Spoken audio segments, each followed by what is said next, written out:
Good afternoon, ladies and gentlemen, and welcome to the second Financial Stability Forum for 2025. My name is Murado Mamburu, and I'm going to be your program director for this afternoon. Our panel today is led by Governor Lesetja Kganyago, and he's joined by our deputy governors and also our colleagues from the Financial Stability Department. Today, we'll be releasing the second edition of the 2025 Financial Stability Review. The review is part of our statutory mandate to protect and enhance financial stability in South Africa. Through the FSR, the South African Reserve Bank communicates the assessment of South Africa's financial system over the past 6 months, and it identifies and assesses the risks to financial stability in the next 12 months. We also provide an overview of policy steps that have been taken by the SARB during the period under review. In our program today, we'll start off with Governor. He will give us some opening remarks, and then he will be followed by Nicola Brink, head of the Financial Stability Department. At the end of her presentation, we'll have a question and answer session for all of those who are in the room as well as those who are watching us on live stream. And with that, I'll hand over to the Governor.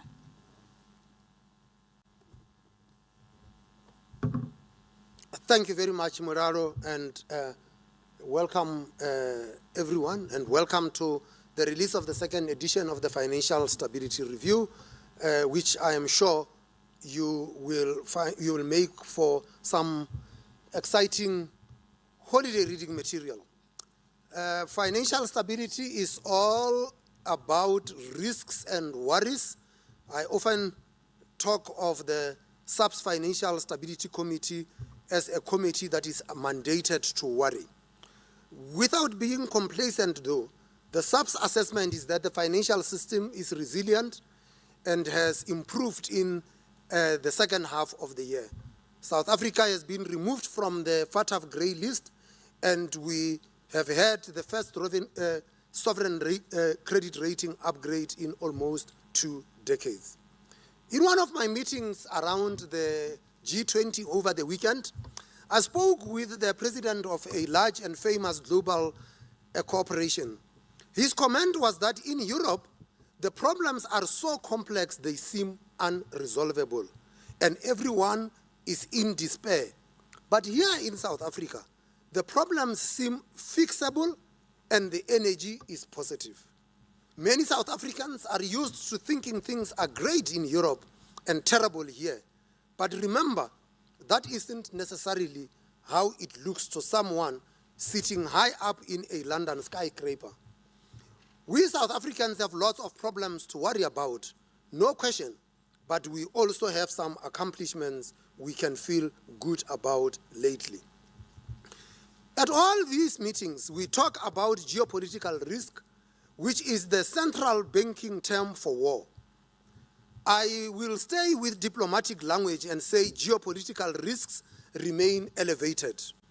We also have concerns about global financial markets. In our most recent MPC statement, we commented on the aggressive valuations for some tech stocks, tight credit spreads, and the dangers of a correction. It is always difficult to discuss when there is a bubble, and even harder to predict when a bubble will pop. But if there is a big market correction around the corner, no one will be saying that it came out of nowhere. That is a huge surprise. The stock prices of high-tech companies are through the roof. US equities have never been worth so much relative to GDP. At the same time, global sovereign debt has grown enormously, and it is still growing, particularly in advanced economies.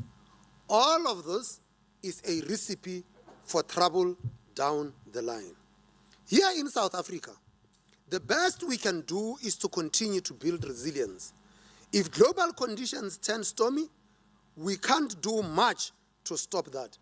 We can, however, ready ourselves so we stay afloat when the storm hits, and we can keep moving forward when the sun comes out later. We need to keep this progress going. Before I hand over to Dr. Nicola Brink, our warrior-in-chief, let me thank everyone from the SARB who has worked on this FSR, especially poor Herco Steyn, who had to chase all the MPs, FSC members for their comments, only to receive them on a Sunday evening. Thank you for all your dedicated, to all of you. You are dedicated professionals in the SARB, and for those of you who have attended and who have helped to keep our financial system both efficient and safe. My job is not to tell you about how good things are, but I must hand you over to our chief warrior. She will tell you the things you must worry about. Nicola.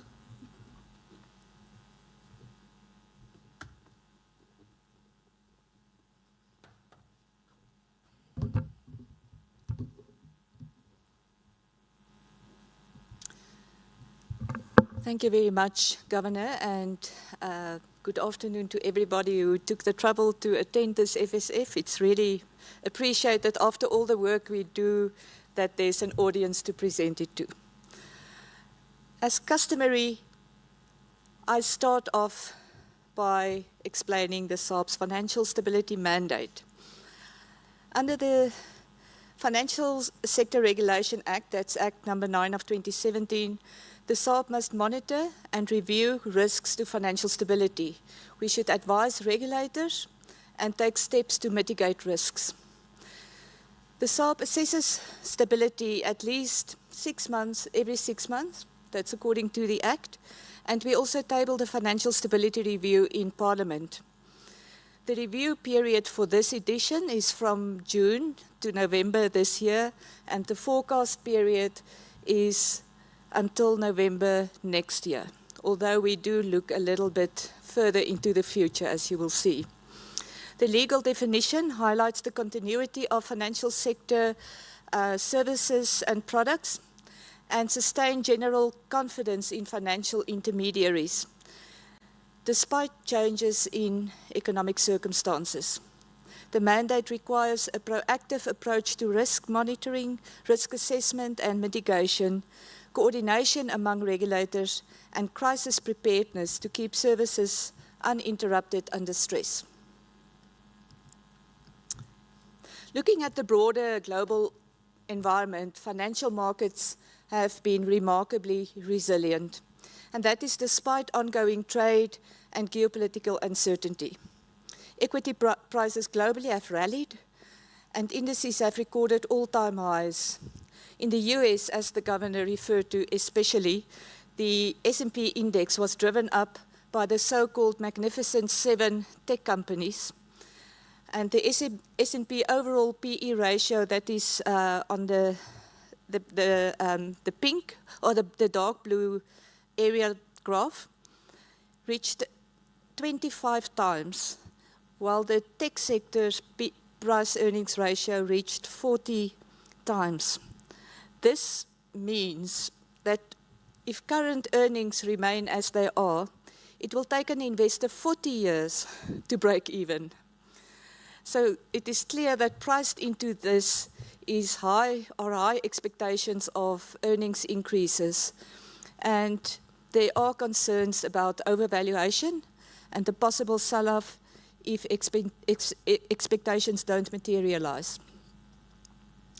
Despite uncertainty and concerns about global issues such as overvaluations, high debt levels, dollar weakness, as well as physical and economic conflicts, volatility remained surprisingly subdued. And we can see that on the right-hand graph, where the volatility indices have shot up.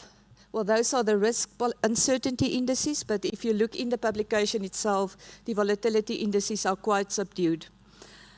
The one clear signal about underlying nervousness in financial markets is the gold price, which reached an all-time high in October. In South Africa, a number of positive policy outcomes paid off. We were removed from the grey list of the Financial Action Task Force on 24 October, and this bears testimony to the massive effort by regulators, government, and the private sector to address the FATF findings. It paves the way for financial institutions to once again participate in international markets on an equal footing. The medium-term budget policy statement show an improved fiscal outlook, and that triggered a credit rating upgrade by S&P from BBB- to BBB+, which the governor said is actually 2 upgrades. The explicit announcement of a lower inflation target and the SARB's inflation forecast supported further monetary policy easing.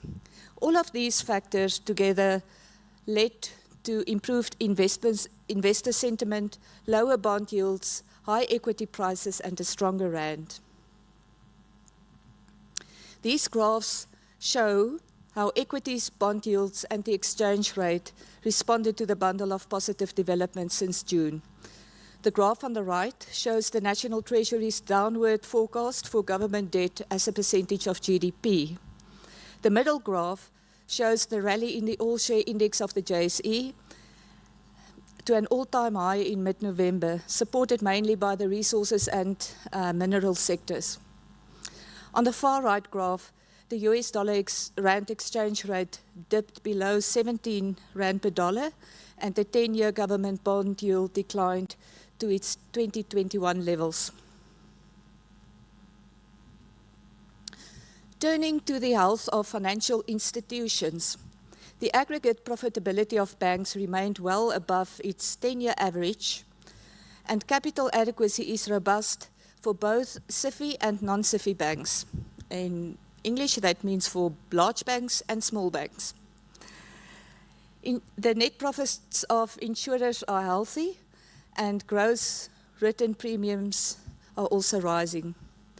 Strong solvency and profitability increase the resilience of financial institutions should a shock occur.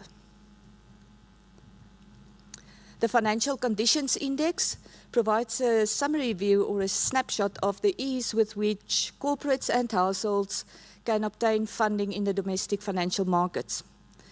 Financial conditions have continued to ease since June, and it briefly touched the neutral line below which conditions can be described as loose.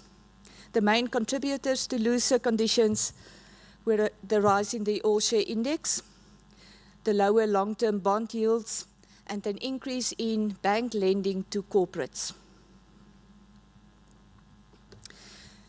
The credit to GDP gap measures the amount of bank credit relative to the size of the economy.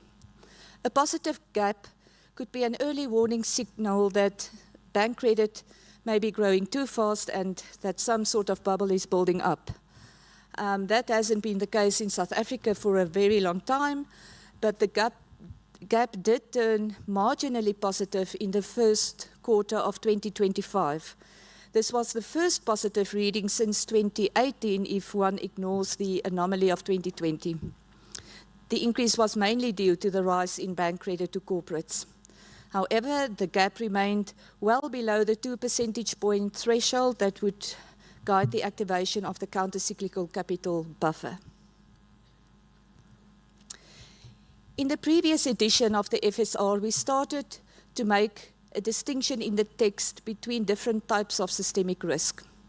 From this edition onwards, we also show this distinction graphically, which allows us to monitor different types of risks on a more consistent basis over time.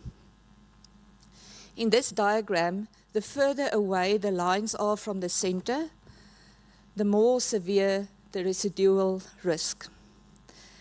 As you can see, most financial stability risks and vulnerabilities have moderated since June, with the red line, which indicates June, the red line is November,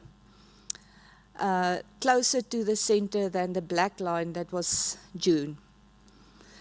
The cyclical risks include the risk of increased financial distress in households and SMEs, and a further deterioration in public sector debt ratios and rapid capital outflows. And you will see in further slides that all of these have moderated.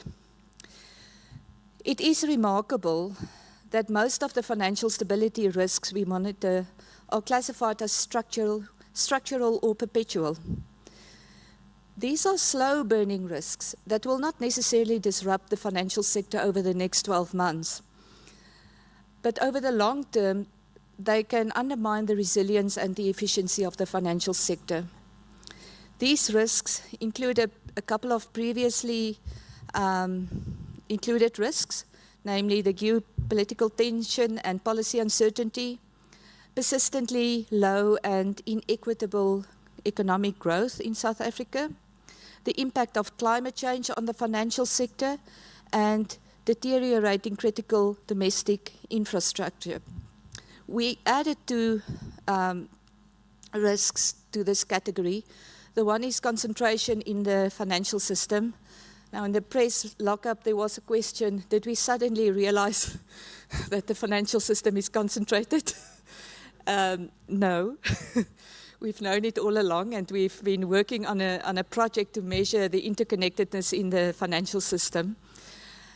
But I think this diagram presentation just lends itself better to including a couple of more issues. The other thing that we included was technology-enabled financial innovation as a new area to monitor. And I'll talk a little bit more about it later on. And then the FATF grey list, this is the last time that you will see it here. From next time on, it won't be there. In this slide, we take a closer look at cyclical risks. As mentioned earlier, South Africa's fiscal outlook has improved. The left graph shows the three primary surpluses already recorded in the past 3 fiscal years, and it also shows the forecast of even bigger primary surpluses over the next 3 fiscal years. Primary surpluses are important to reduce the stock of outstanding debt, and combined with lower debt servicing costs on new issuances as yields decline, fiscal consolidation gains credibility. The graph on the top right shows that foreign investors were net buyers of South African bonds over the course of 2025. In addition to the better fiscal outlook, demand for South African bonds were also stimulated by a narrowing interest rate spread to the US dollar, and this reduced rand volatility to record low levels. The compression in volatility supports capital inflows by lowering hedging cost and also by reducing exchange rate uncertainty. However, foreign investors continue to be net sellers of South African equities, and this reflects the subdued economic growth outlook. There are early signs that the financial distress in households have eased somewhat with the lowering of interest rates.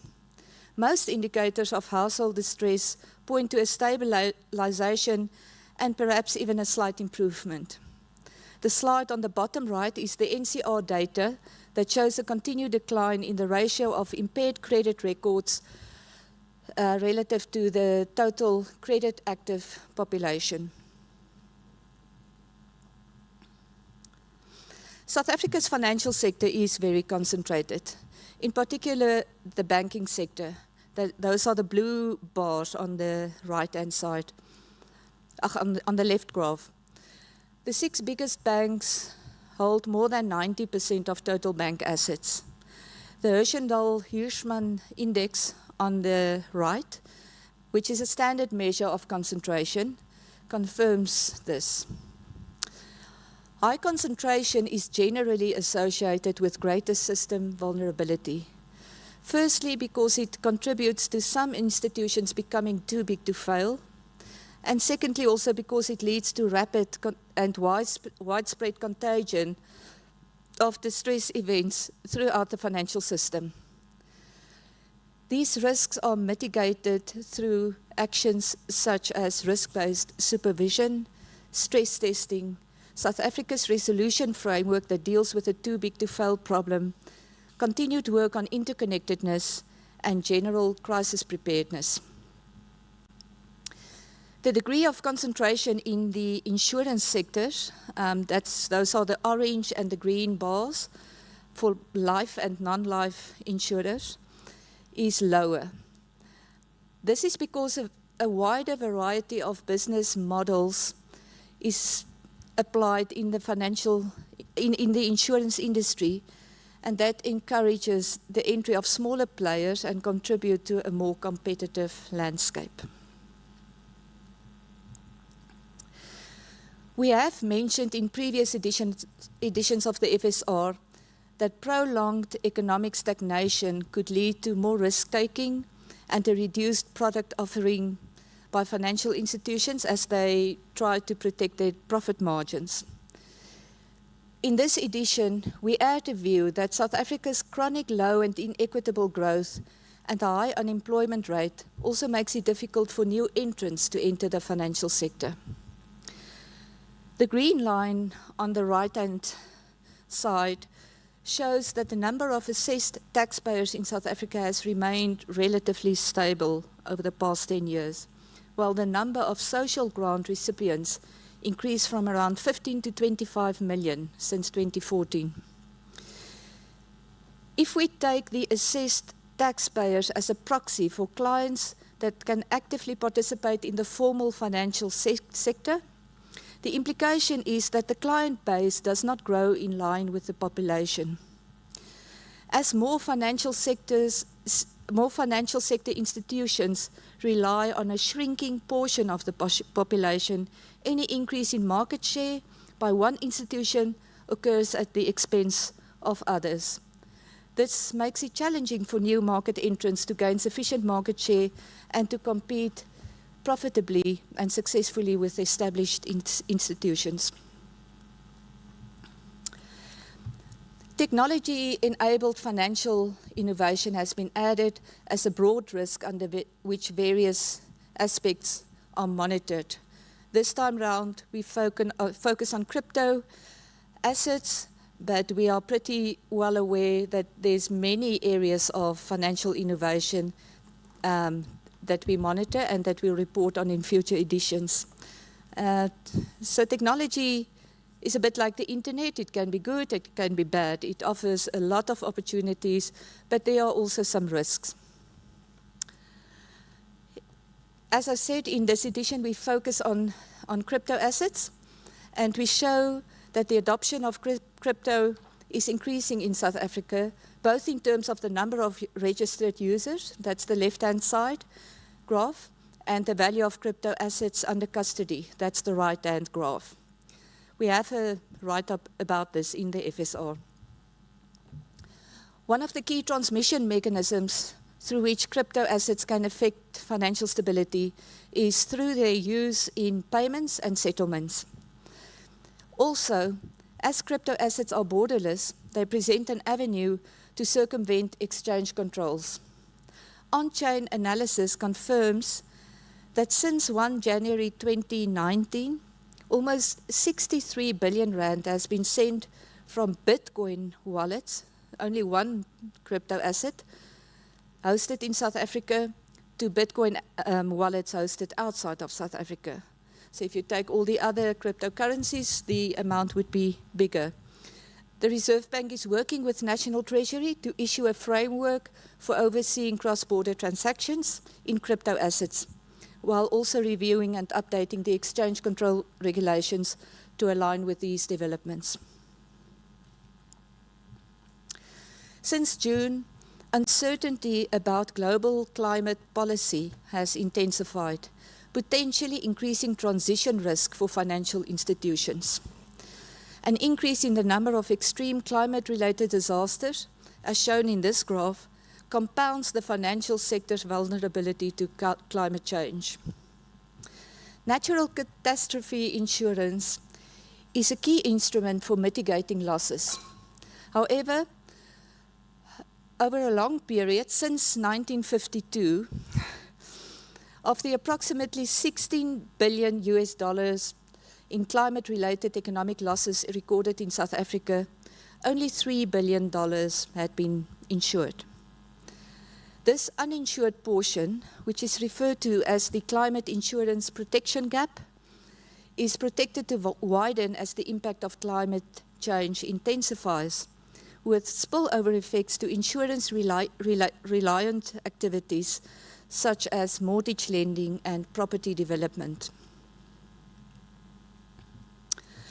Turning to operational and event risk, the financial system's increased reliance on technology makes it more vulnerable to cyber attacks and other operational events that could cause an interruption of systemic scale.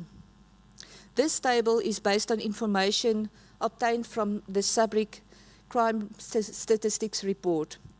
It shows a staggering 86% increase in reported digital fraud incidences in banks last year, with a 74% increase in losses. The vast majority of these incidences are detected and mitigated in time, and therefore they do not necessarily present a systemic risk, but the alarming trend underlines the need for continued diligence in this regard. This brings me to close to the end of my presentation, where we look at the policy, actions and initiatives to enhance financial stability. The 1% positive cycle neutral CCB remains where it is, no change, and it will be fully phased in by the end of December of this year. The Prudential Authority continues to monitor banks' valuation and hedging practices for government bonds, and that is to prevent a build-up of unrealized losses on balance sheet without having sufficient capital to cover that. The Prudential Authority and the FSR issued a joint standard number 2 of 2024, which implements mandatory cybersecurity and other cyber resilience requirements for South African financial institutions. And we conducted 2 crisis simulation exercises in 2025 to improve crisis preparedness. In terms of the financial stability assessment, the financial system continued to be resilient since the previous assessment in June 2025, and resilience is expected to be sustained over the forecast period to November 2026. Thank you very much.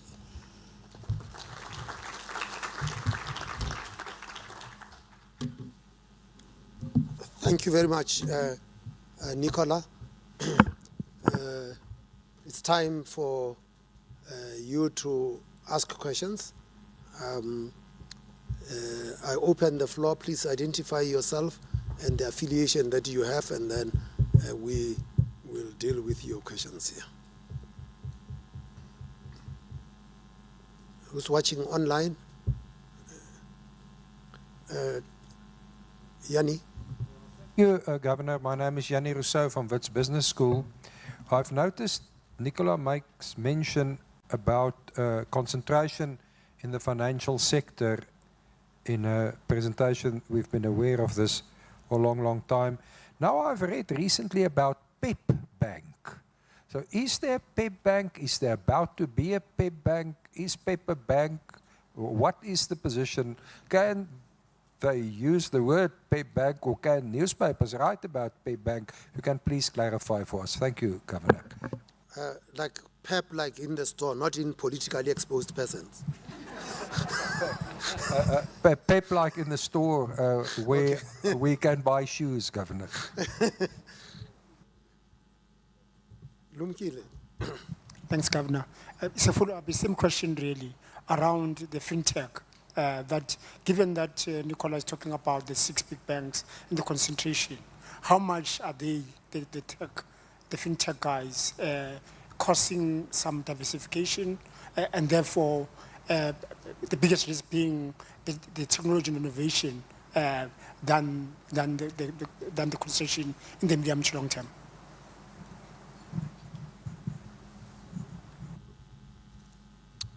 Let me take one more. Dr. Nell, welcome.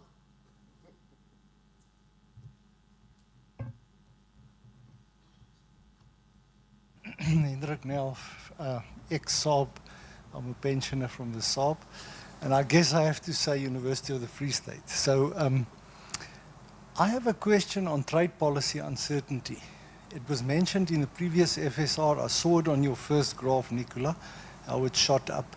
Do you see that as a serious risk to the economy, to financial stability?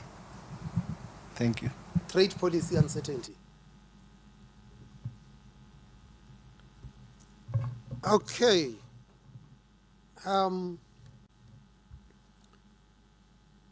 Yani, you asked about PEP Bank. The CEO of the Prudential Authority will deal with that, but I know what she's going to tell you. She's going to say she doesn't comment on individual institutions and the individual applications. But you better hear it from the CEO. That becomes easier. Dr. Mondi, the stuff about the fintech players and their role, they have been very nimble.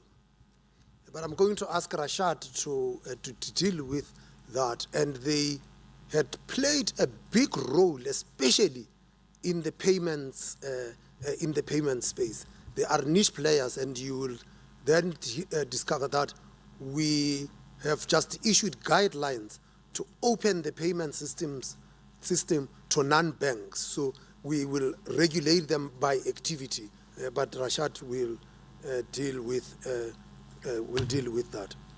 Let me deal with Hendrik's question about trade policy uncertainty. On its own, it has not been posed a threat to financial stability. But there had been a lot of uncertainty in the global environment. Whether you looked at the economic uncertainty index, or whether you looked at the geopolitical uncertainty index, there is a massive uncertainty. Uncertainty is not a friend of the financial market. And we have seen a lot of volatility in the financial markets as they reprice which direction they think these risks are going.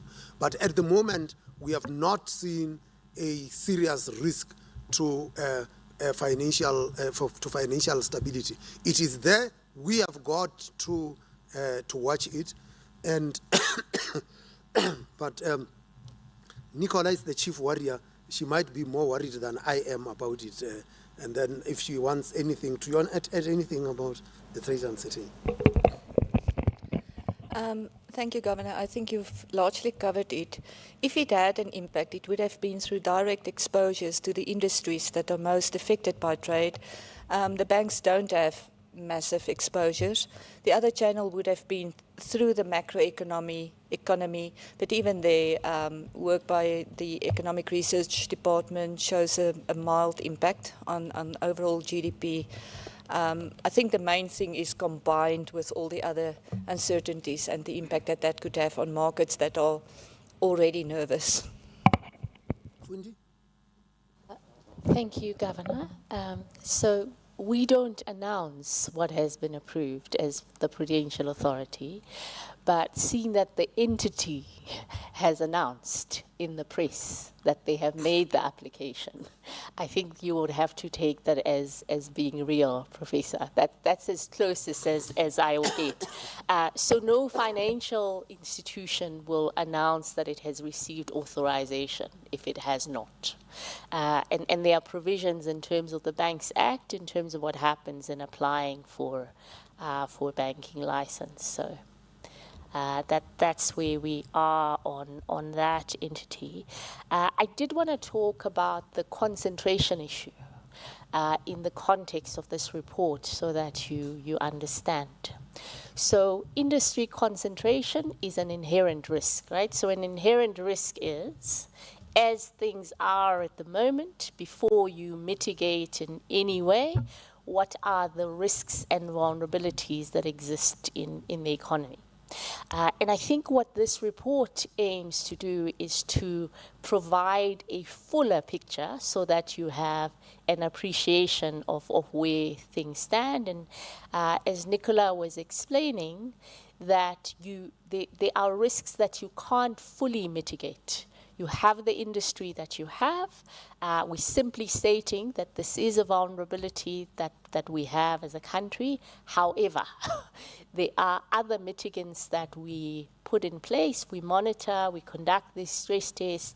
There are also significant prudential requirements the larger you become as a financial institution in order to help with things like absorbing losses should you find yourself in trouble.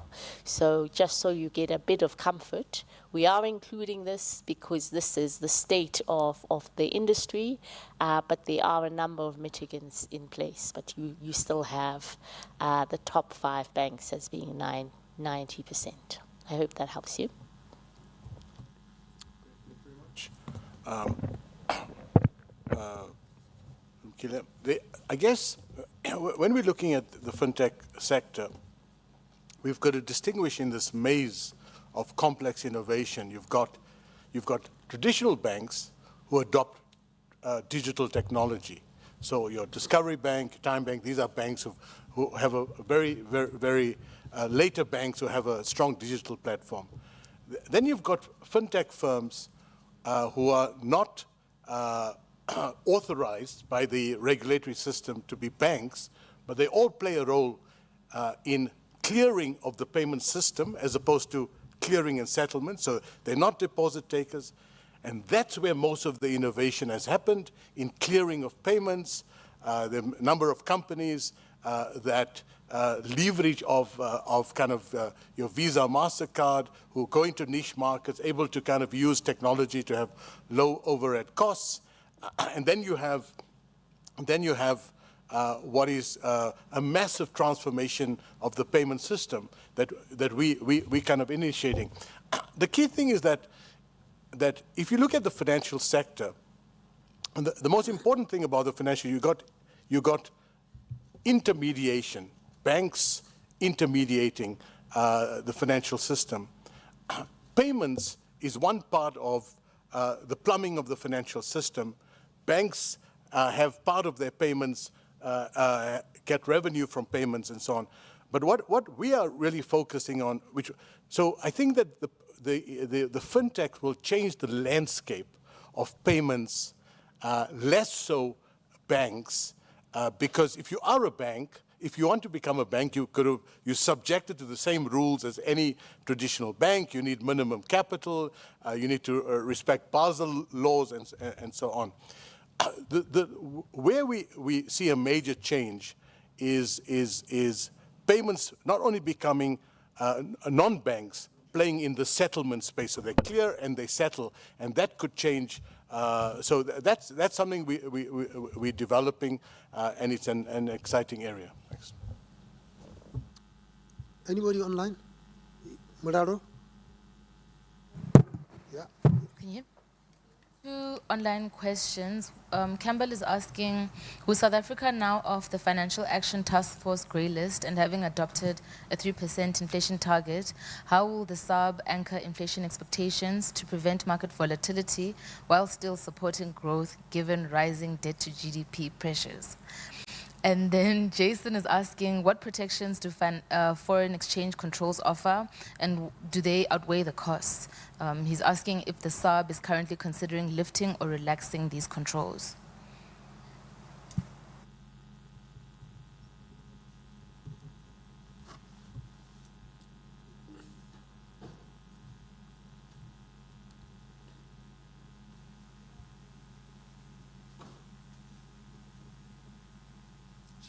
Yeah, just speak. It's on.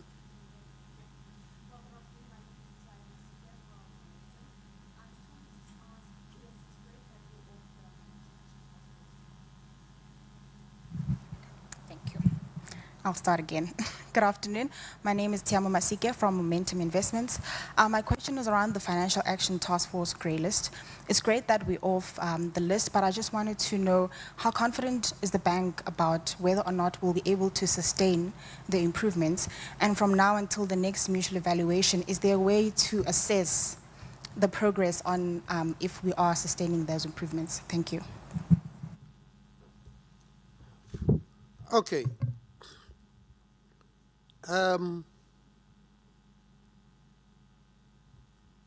We are off the grey list. When we were put on the grey list, there was a sense that we are going to be there for a long time. And successive FSRs, financial stability reviews, raised the risk of us remaining on the grey list for longer, and that it raises the cost of doing business, international business by South African institutions. Thanks to a process that was led by one Ismail Momoniat in the Treasury, which marshaled all institutions that matter in South Africa to get us off the grey list. Of course, us getting onto the grey list is something that we could have prevented. Some of us forget that there were attempts to make amendments to legislation to make sure that we are fully compliant, and that legislation was passed by Parliament in 2016-2017, and then at that time the legislation laid on the desk of the President and wouldn't be signed. If we signed that legislation earlier and we started to take actions, we wouldn't have been on the grey list.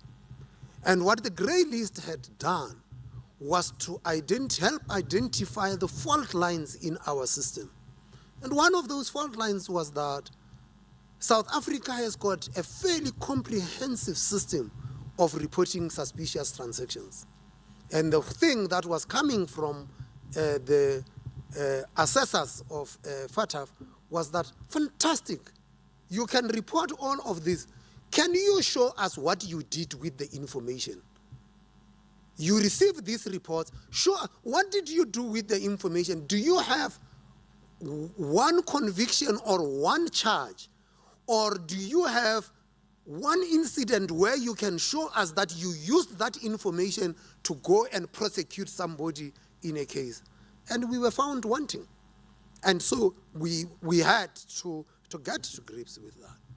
And that meant that in that process then of getting off the grey listing, we also had to take steps with respect to not just investigation and information gathering, but also on how, and in the language of the FATF, prosecute complex white-collar crimes. And that is what had actually got us going in the momentum. And why am I saying this? We are off the list, and us remaining off the list is also actually in our control. We have got to be showing sustained progress that we are able and capable of dealing with these things. There isn't room for us to backtrack.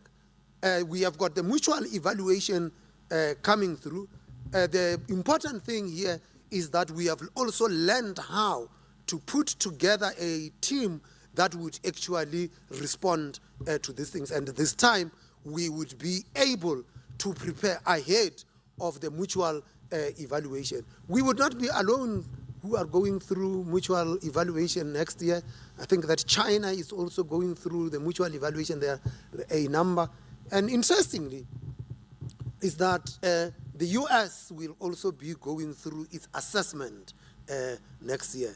And so we are going to see how that actually comes out. I am not sure how the FATF grey listing and us coming off from the grey listing have anything to do with the inflation target. All that I can say is that there is no virtue in high inflation, and that over this concerted period of time, it was important for us as a country to transition our economy to a low inflation economy. And you can rest assured, you have got a monetary authority in the form of the South African Reserve Bank that understands its role in maintaining price stability. And that is what we would be driving at. The target has been set at 3%. We want that 3% inflation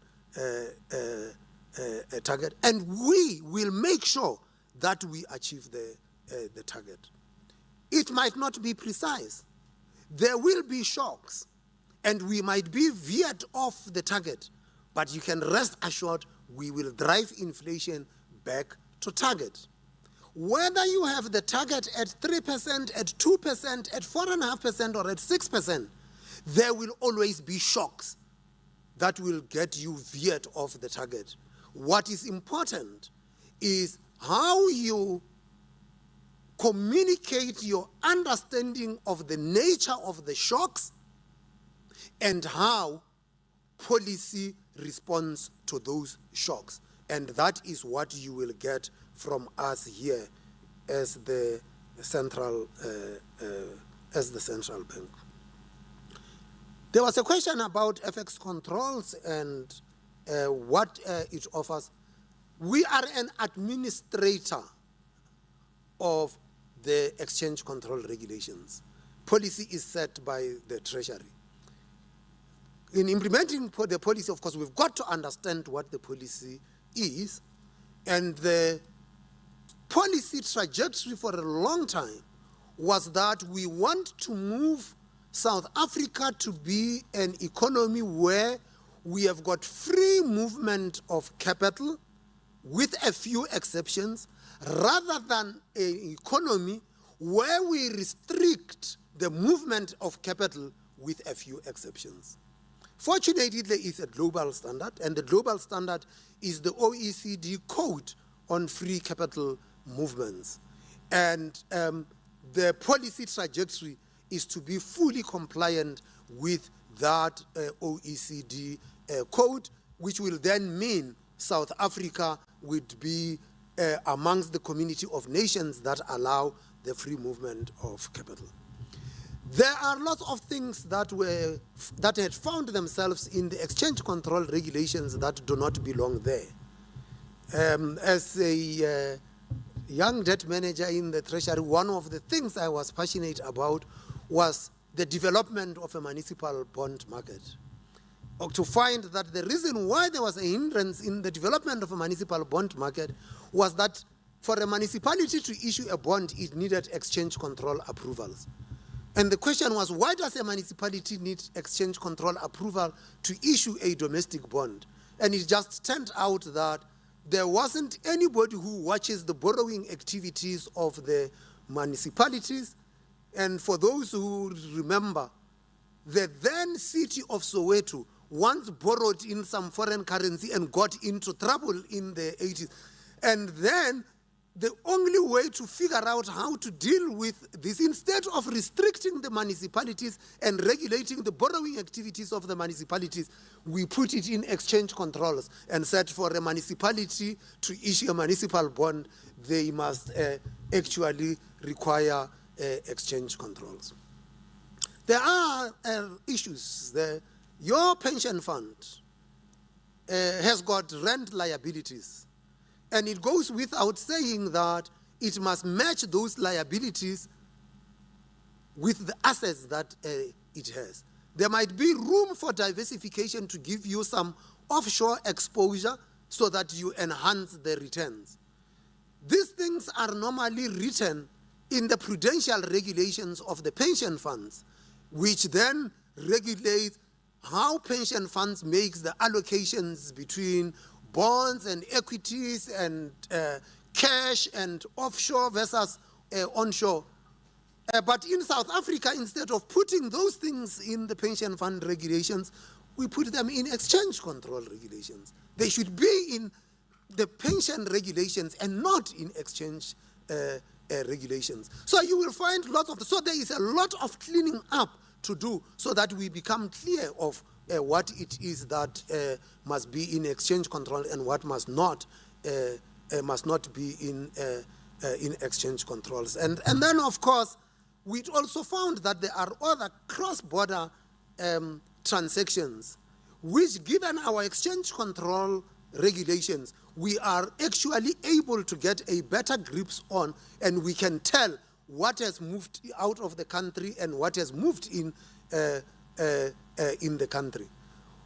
Well, when we are having this assessment, FATF brought these things in to say that, wait, do you actually know what is going on? Who is? So some of that stuff did not belong in the exchange controls. They belonged in the anti-money laundering legislation, that you were supposed to be monitoring who is moving cash and to which jurisdictions is part of monitoring suspicious transactions. But we decided to put those in exchange controls. So there is a lot of cleaning to do there, and so that we are compliant with the OECD code. Any other questions? I figured as much that Nicola has succeeded in getting you worried, and well done, Nicola. And I'm sure we can continue with the conversations outside. There are refreshments outside, and we can continue with that. And with this being the last financial stability forum of the, sometimes at the Financial Stability Forum or at the Monetary Policy Forum, let the conversations continue outside. You are in the central bank. It's very important that the system is functioning, and so we have provided for some liquidity outside.